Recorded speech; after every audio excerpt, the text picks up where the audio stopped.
Hey folks, Hacking This and That, back again, continuing our conversation about helium. So, rather ironically, I just recently started cross-posting some of these videos to my Twitter account. Those of you who know sort of some of my history, I spent many years in church tech and have quite a large following on Twitter that sort of accumulated over those years. And now that I'm back into creating content like this, and specifically around IoT and technology, I figured it was time I started cross-posting some of this stuff back to Twitter, despite what has happened to Twitter lately.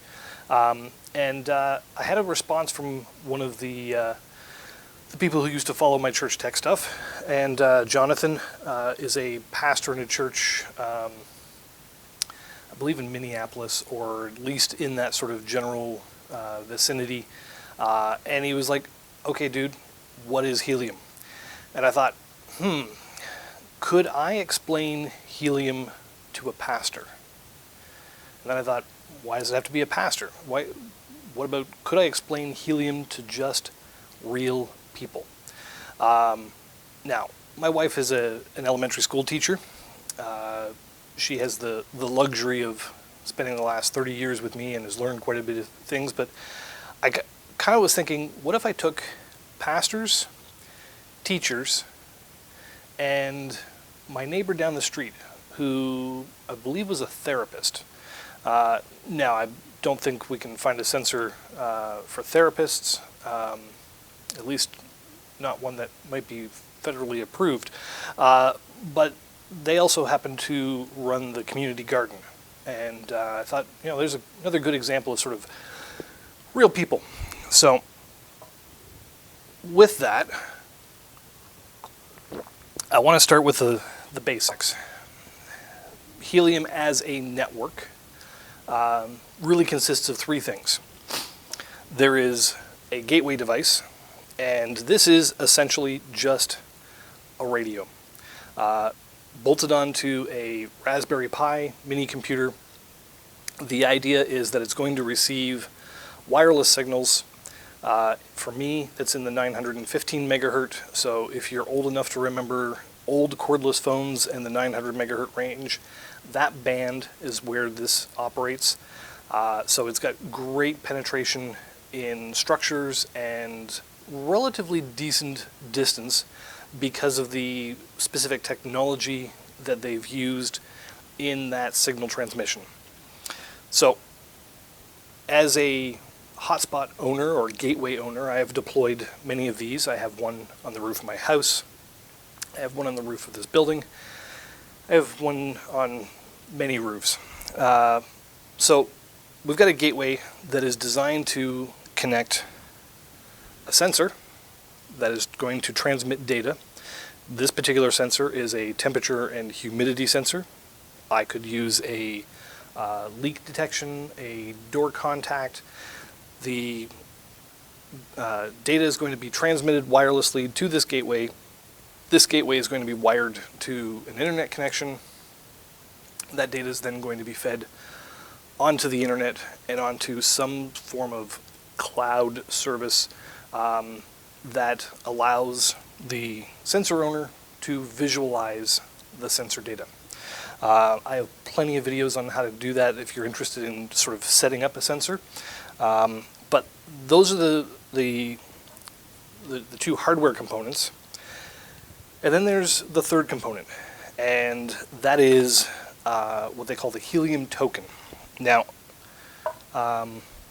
this token is a means of exchange between the network, the hotspot operators, the sensor owners, and the hotspot operators, and it helps promote growth of the network.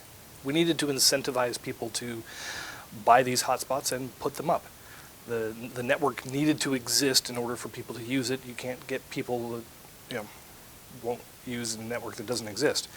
And then we needed to compensate the operators for moving data. Now, I'm not going to hide it, and I know, and I'm not going to pick on Jonathan's theology, but I also wanted to remember that there are, one of my examples being a pastor, may see this as sort of a, whoa, hang on, stop the bus. But that token incentive is done through what they call a cryptocurrency. Now, before everybody, hits the stop button and goes and watch, something else, cooking channel or something, I want to break down cryptocurrency into its most fundamental form, because it's important to understand what that is. So I've gone with the most neutral definition of a cryptocurrency. Off of Wikipedia, it is a digital currency as a medium of exchange through a computer network that is not reliant on a single central authority, as in a government or bank. Now, why is that significant? The point is, this is a global network. If I had turned around and decided I was going to build this network and said the incentives are going to be based on US dollar, people in the EU would go, oh God, now I got to deal with US dollars. Or pick any other country in the world. The goal of Helium was to have a single continuous network around the world. Now, there are frequency differences. There's some technical issues that we've designed and built around in order to compensate for that. I can't take this sensor to Scotland and stick it in my friend's fridge and have it connect to the network. It's designed for a 915 megahertz. They use 868. So let's put that sort of aside. The reality is it is a global network. There are devices that can traverse all bands around the world, and we needed a common currency that would be a suitable incentive for everybody. This is really no different than a Chuck E. Cheese ticket. So for those of you who are familiar with Chuck E. Cheese as an amusement center, as you win games, you win tickets. You can take those tickets and exchange them. There is a general understanding of what a ticket is worth. So if you come to me with 500 tickets, I'm going to give you a churro. So global, no central authority, and the crypto is cryptography, security, not obscurity. It helps it to be control production. It helps it to control transfer securely. I can't fraudulently just say, oh yeah, I sent 3 Bitcoin to somebody.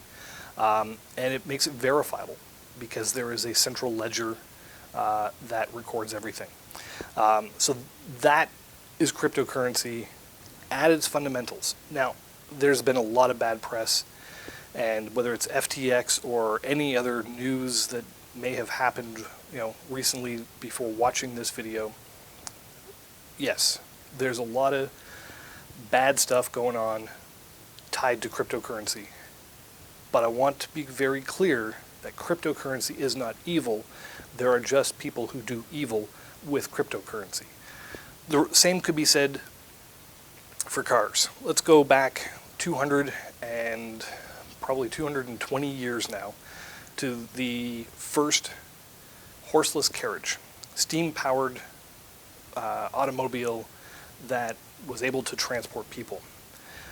There was a lot of hate and ridicule around that, and not all that dissimilar to the way some people look at cryptocurrency.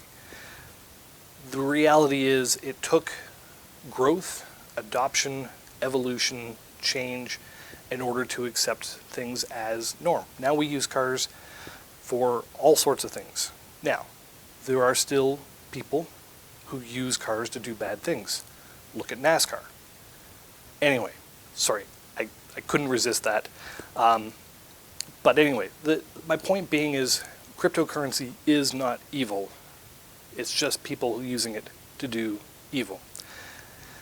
That being said, we have three components: the hotspot, a token reward that allows us to promote growth of the network, and for people who want to deploy sensors to compensate operators for passing their data. So that is the network at its fundamentals. So let's go back to our three example users. Now, you're probably wondering, where's he going to go with a pastor? Now, Jonathan, I'm not sure what church he's at now, but one of the things that pastors care about on a daily basis is attendance. How many people are coming to hear me speak?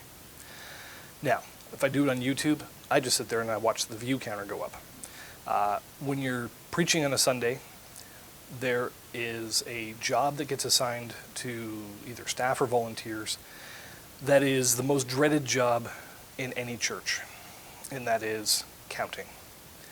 Now, years ago when I worked at a church, we had I would say an army of volunteers, because it was over 1,000 seat auditorium.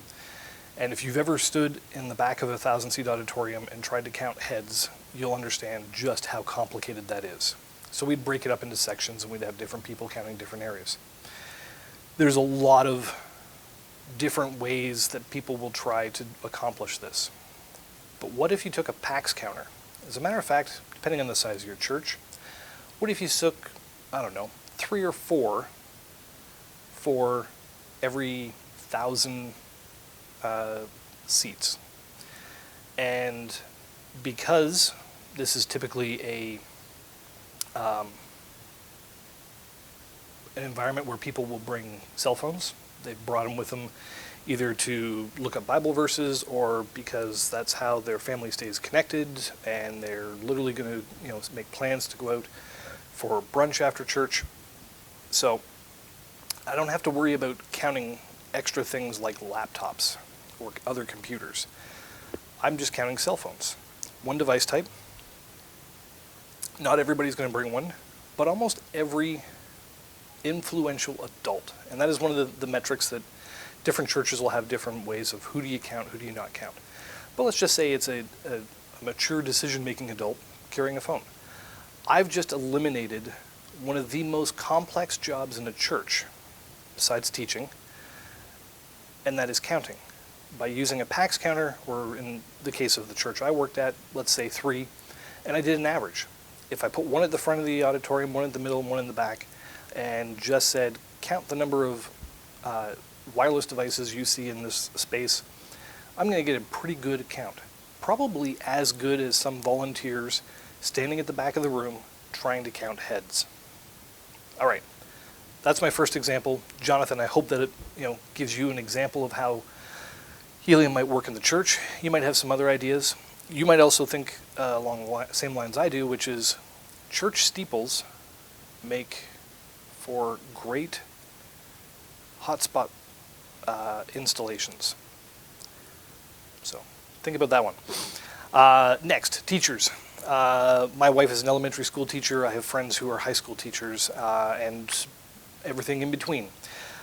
So in grades, my wife's currently teaching a grade 5, 6. There's a big push for science and technology. So how do you introduce more science and technology? We've done everything from buying gear kits on Amazon to do gears and pulleys and teaching kids how mechanical force works. We've bought low voltage switching and LED kits to do electricity, or at least current and power and wattage, and teaching all sorts of things. So what if we turn around and included sensors in classrooms, in programs that mattered to various levels of education. So in some of the smaller elementary schools, maybe there's just a couple of fridges in a hallway that have milk and snacks in them, and put the temperature sensor in there and monitor safe food handling. And now you're teaching kids about how to store and safely handle food. You're teaching them about wireless. You're teaching them about building web applications, all sorts of things you can do with that. I happen to have a couple of ex-foster kids back living with me right now.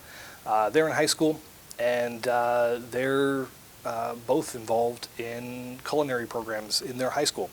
Again, let's take that safe food one step further, and we're taking that into a culinary program, which, by the way, they can get a safe food handling certificate, which pre-qualifies them both for culinary college and for work in the real world out there, where they want them to have safe food handling certificates before they can even start working in a fast food restaurant.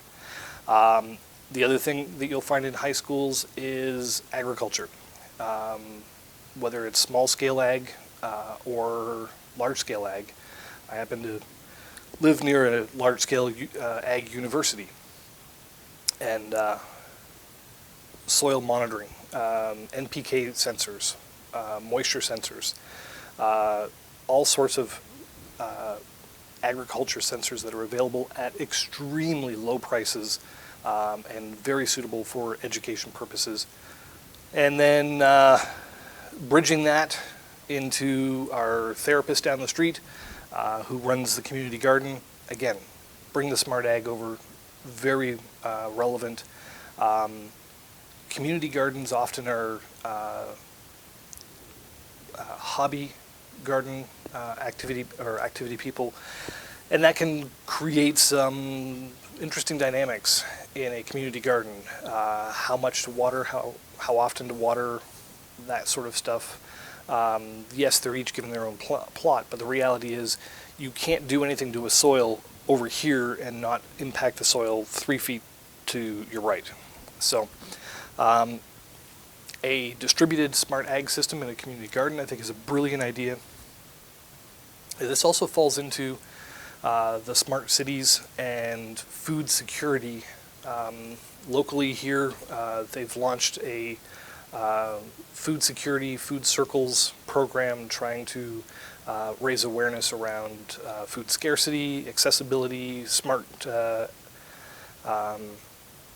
food services, smart food storage. Ironically, and I'm still trying to figure out who to talk to about this, there isn't an ounce of smart ag or sensor technology in that project, to my knowledge, unless it's buried somewhere on page 700 of some white paper that somebody submitted. But there's lots of opportunities for utilizing this network. And the reality is there's probably an application for almost every industry that you can possibly think of. It's just figuring out what are people's needs, what are their pain points. I've talked to, heck, I'll pick on Kenny from the Discord, who works in healthcare. And I'm like, just look around the hospital. How many manual tasks are done or possibly not done that could be replaced by a sensor? Pharmaceutical, monitoring cold storage. We just went through a pandemic that required medication to be stored at very rigid temperature requirements.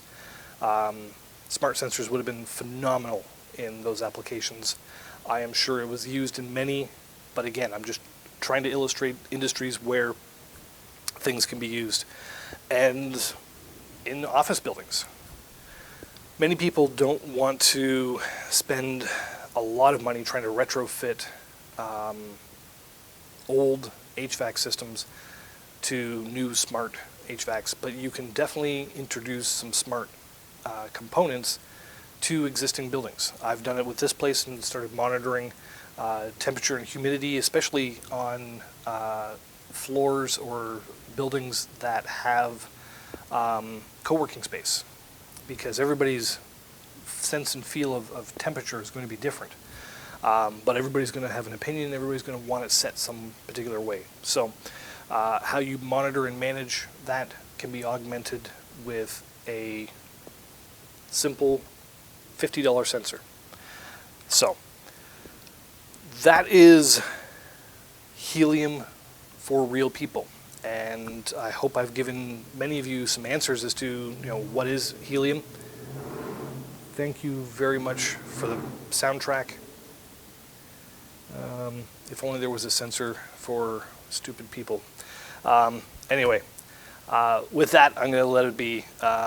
And hopefully I've answered some questions for specifically Jonathan, but anybody else who stumbles across this video or stumbles across my tweet about this and curious about how to get into IoTs as a loose term, but more specifically sensors and sensor applications.